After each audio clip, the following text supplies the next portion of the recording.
Okay, so this is just going a little bit deeper into what I talked about last time. So again, here, the way that you would say this is we call the indefinite integral, that S-looking symbol, that's the integral sign. F of x is called the integrand. Dx is the differential. We saw that in a previous section. Again, dx just means with respect to x in our sense. It's really the change in x, but that's perfectly fine. And then they say equals capital F of x plus c. Again, capital here means the original function. Lowercase here means the derivative function. So the lowercase one is called the integrand. And then remember, c is that arbitrary constant. Could be any number, so we just put plus c. So the things I wanted to note is never forget when you have an indefinite integral, you always have to have plus c in the answer. If you don't put plus c, technically you are infinitely wrong, because remember, you are just giving one answer if you don't put plus c, and there's actually an infinite number of answers. And then again, as I just discussed on the previous page, the beautiful thing about this is we could check every single one of our answers by taking the derivative of our answer and see what we should get. Okay.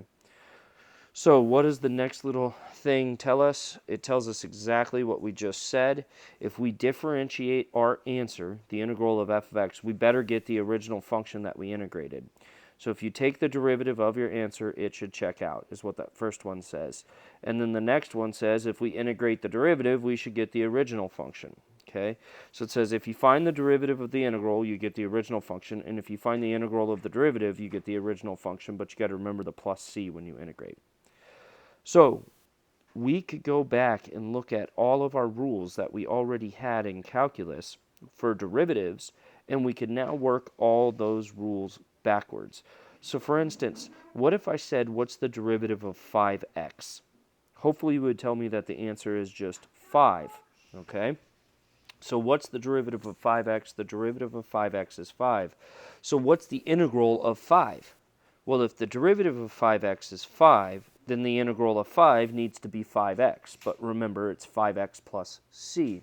So that's what the first rule is right there, is it's saying if you integrated 5 with respect to x, you would get 5x plus c. Don't forget that plus c, the arbitrary constant. Let's look at the next one. If you remember, the limit of a constant times a function is the constant times the limit of the function, which is the same thing as the derivative of a constant times a function is the constant times the derivative of the function, which is the same thing as the integral of a constant times a function is the constant times the integral of the function. In other words, what you can do is pull out constants if it helps you with your integration. Number 3 just says, look, if you want to integrate something like 5x squared plus 2x plus 3, you could separate it and integrate each term individually. So you can separate addition and subtraction. That's rules 3 and 4. Rule 3 says if it's addition, separate it to two separate integrals and integrate each part. Number 4 says if it's subtraction, separate it to two separate integrals and integrate each part. I do want you to pay attention. Probably the most important one on this page, without a doubt, would be rule 5. Let's see if we can understand rule 5 here, okay? So what if I wanted you to take the derivative of a random power of x, something like x to the 6th? Well, you know what you do is you drop the 6 down, you keep x, and you raise it to the power minus 1. So it would be 6x to the 5th. So if I told you what's the integral of 6x to the 5th, you would then tell me, with respect to x, what's the antiderivative of 6x to the 5th with respect to x? You should tell me then that the answer is x to the 6th plus c, okay? But let's figure this out. It's a little bit different in this rule that they're giving you right here. Their rule says the integral of x to the n is x to the n plus 1, which makes sense. If x to the 5th is the derivative, then the original function must have been 1 power higher, x to the 6th. But do you see that divided by n plus 1 part? Where's that coming from? Well, let's look back at our example right here. I'm going to go to the exact same example I had, except I'm going to divide both sides by 6, because remember, we are allowed to pull that constant out in front because of the constant multiple rule. So if I divide both sides by 6, then I'd have the integral of x to the 5th is x to the 6th over 6. Notice that these powers, the power and the denominator, match whatever that number is. Also notice that that number is exactly one number higher than the answer that we integrated.